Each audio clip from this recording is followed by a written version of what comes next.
ouvinte, bem-vindo à Escola de Formação e Aperfeiçoamento dos Santos. Eu sou a Dai. E eu sou o Renzo. E hoje a gente vai fazer uma revisão de tudo que a gente já viveu, de todas as aulas que a gente já teve. A gente é conhecida como EFAS e a gente tem a nossa apostila, todos vocês têm, que tem todos os nossos conteúdos. Para você que não sabe, a gente pensou nos conteúdos numa ordem de pensamento e numa ordem de didática. Então, por isso as nossas aulas, elas teve um sentido até agora. A gente teve esse espaçamento de tempo, né, que a gente ficou sem aula, mas para que você continue nesse pensamento e pegue esse gancho, a gente vai fazer um pequeno resumo de tudo que a gente já viu até agora. Então, nós somos a Eclesia, nós somos uma igreja desde 2017, como todos sabem, e nós estamos aqui com o propósito de levar a palavra de Deus a vocês, de levar o ensino verdadeiro à luz da palavra de Deus e não somente por doutrinas humanas ou doutrinas políticas ou algo do tipo. Nós queremos que você aprenda a palavra de Deus. A gente nasceu com o propósito de equipar, né, a igreja, que manuseiem a palavra de Deus, que todos tenham intimidade com essa palavra, e através disso a gente criou as nossas aulas, que são presenciais, que vocês já estão matriculados e frequentando. E agora nós vamos fazer um resumo sobre as aulas que nós já tivemos. Então, a nossa primeira aula foi o que somos, né, a Eclesia. Falamos um pouco sobre a gente, sobre o que nós acreditamos. A segunda aula foi a aula sobre a Bíblia. Então, nós sabemos agora, depois dessa aula, como a Bíblia é composta, quantos livros ela tem. A gente precisa lembrar que ela é uma biblioteca que é composta por vários livros. Então, a gente sabe que o Antigo Testamento tem 39 livros e o Novo Testamento tem 27 livros. Somando, totalizando, então, 66 livros que nós temos na Bíblia. Nós vimos também quais são as 10 grandes doutrinas da Bíblia, ou seja, quais são os temas que a Bíblia fala e aborda. A gente viu cada tema. Essa aula foi super importante para a gente contextualizar exatamente o livro que a gente vai trabalhar durante toda a nossa escola, que é a Bíblia, que é a palavra de Deus, que é inspirada e que molda toda a nossa vida. E é legal a gente entender que a Bíblia ela foi composta inicialmente por dois idiomas, que foi o hebraico, né, o primeiro idioma do Antigo Testamento. Alguns trechos a gente pode encontrar também em aramaico, é uma língua também muito parecida com o hebraico. E o Novo Testamento ele foi escrito no idioma grego, por conta de toda a heleniszação e de todo o Império Grego dominando sobre o povo na época. A gente também teve a segunda aula, que foi hermenêutica e exegese, que nada mais é maneira de interpretar a Bíblia.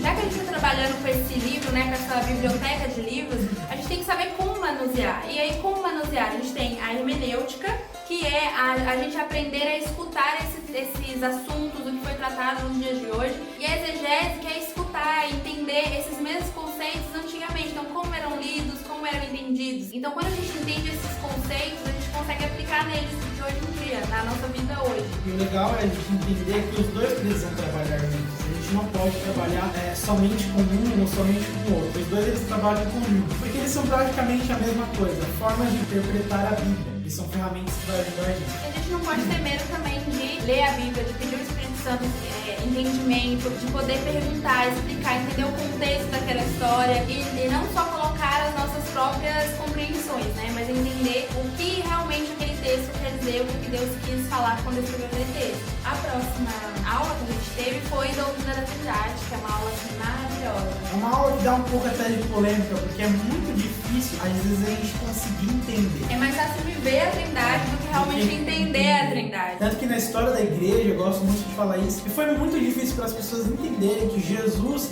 era Deus, o Pai era Deus, o Espírito Santo era Deus e Deus era os três. Então isso é muito complexo de entender, né, na teoria, mas na prática a gente acaba conseguindo com a luz do Espírito Santo. E uma coisa que é interessante também é você entender então essa lógica. Primeiro a gente entende a Bíblia, que é o nosso manual, depois a gente aprende a manusear essa Bíblia, depois a gente entende o Deus dessa Bíblia, que é um Deus trino. Então por isso que essas aulas estão nessa ordem. É legal então perceber isso também. E dentro da doutrina da Trindade, cada pessoa ela vai ter a sua operação e a sua função. Então a gente precisa entender também qual é a operação de cada um, qual é a função de cada um. Isso está muito explícito na própria Bíblia, a gente consegue ver tudo isso. E nas próximas aulas a gente vai entender um pouco sobre cada um especificamente. No panorama do Antigo Testamento, por exemplo, a gente vai entender sobre Deus, o Deus Pai, que criou tudo. Deus do povo, né? Isso. No Novo Testamento, ele vai trazer mais a Jesus e vai mostrar Deus encarnado em Jesus, no próprio Filho. E no livro de Atos dos Apóstolos, por exemplo, a gente vai ver uma ação muito forte do Espírito Santo. Então são três pessoas que estão muito ativas na Bíblia. E são três em um. Acho que é a dificuldade nossa, né? É um Deus só, mas são três pessoas. Isso que é incrível do nosso Deus, assim, como ele se manifesta no meio de nós. A próxima aula é os atributos desse Deus. A gente entende quem é esse Deus e agora a gente entende quais são as qualidades, quais são os atributos desse Deus que a gente crê, que é o único Deus, né? Um dos atributos dele, muito propriamente, também a gente consegue entender como trindade. É a pessoalidade dele, né? Ele é uma pessoa, 3 pessoas, né? Nós somos também. Pra gente entender um pouco, então, os atributos de Deus, a gente separou entre atributos comunicáveis e atributos incomunicáveis. Então, os incomunicáveis são aqueles que só Deus tem, que pertencem só a Ele, como, por exemplo, onipresença. E só Deus é onipresente, Ele pode estar em todos os lugares. Só Deus, Ele é onipotente, Ele, né, tem todo o poder. Nós não somos assim, mas tem aqueles que Ele compartilha conosco, que são os atributos comunicáveis. Por exemplo, a pessoalidade, nós somos pessoa, temos identidade, porque o nosso Deus é pessoal, o nosso Deus é 3 pessoas. A gente tem a santidade, então Deus nos ensina a ser santos, né? Porque pra gente ter um relacionamento com Ele, a gente precisa ser santo, a gente precisa buscar uma vida de santidade, porque Ele em si, a sua substância, né?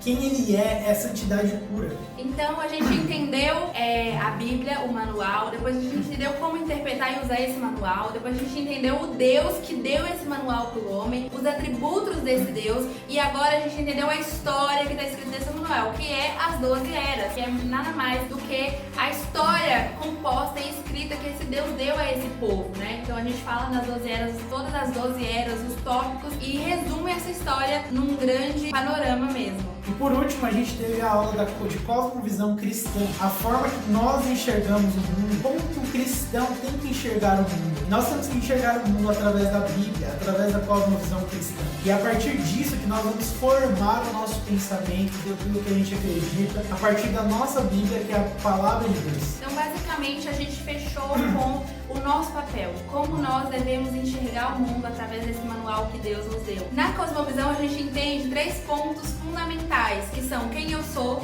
criatura de Deus, criada à imagem e semelhança desse Deus, Ele compartilha atributos comigo, conosco, né, com toda a humanidade. Nós entendemos também onde que nós estamos num mundo que é criado por Deus, Ele que fez, criou, né, a gente tem na área da criação, esse fundamento que é a criação do mundo e de nós, e a gente entende também o que está errado. Basicamente tudo está errado porque o homem pecou, e porque o homem pecou, nós também somos pecadores, que é o pecado original. Então, qual que é a solução de tudo isso, que é o último fundamento, né, que foi Jesus servindo na cruz, a consumação e Ele voltando, né, para consumar todas as coisas. Então, todo esse primeiro módulo que a gente teve do EFAS foi uma introdução, uma base para a gente entender todos os conteúdos que a gente vai ter. Então, a gente vai se aprofundar na história de Deus, vai se aprofundar em Jesus, em qual que é a obra de Jesus, o que Jesus fez. Nós vamos se aprofundar também na história da igreja, depois, né, da Bíblia. Vamos entender qual que é o nosso papel como discípulos de Jesus. Então, esse primeiro módulo é extremamente importante a gente fixar esses conteúdos, porque ele é a base para a gente entender tudo que a gente vai ter nas próximas aulas. E a gente entende que tudo tem um começo, um meio e um fim. Então, como nós dissemos antes, aqui é uma linha de pensamento. Então, se você quer aprender mais, você precisa se dedicar à leitura dos conteúdos, à leitura da palavra de Deus, se dedicar à oração, se dedicar ao jejum. E com isso a gente vai agregando e vai conseguindo mais conhecimento. E a próxima aula vai ser a aula de 7 alianças, onde a gente vai falar das alianças que Deus fez com a humanidade. Então, é muito importante vocês lerem a apostila antes da aula, leiam também o livro de Gênesis, leiam o livro de João, porque isso vai ajudar vocês a entenderem as próximas lições que nós vamos ter, os próximos ensinamentos que nós vamos ter. E para alianças é importante você também quiser ler o livro de Hebreus, que é importante para a gente entender essa aliança que Deus faz e o que tem a ver com a gente hoje. Então, basicamente foi isso, a gente viveu muita coisa e tem muita coisa para viver ainda, a gente quer formar, estamos nos formando também discípulos de Jesus, aperfeiçoar, né, os santos. Esse é o nosso propósito, é o nosso desejo. Então, fique com a gente, volte presencial pra gente voltar. Obrigada. Tchau, gente. É isso. Muito obrigado.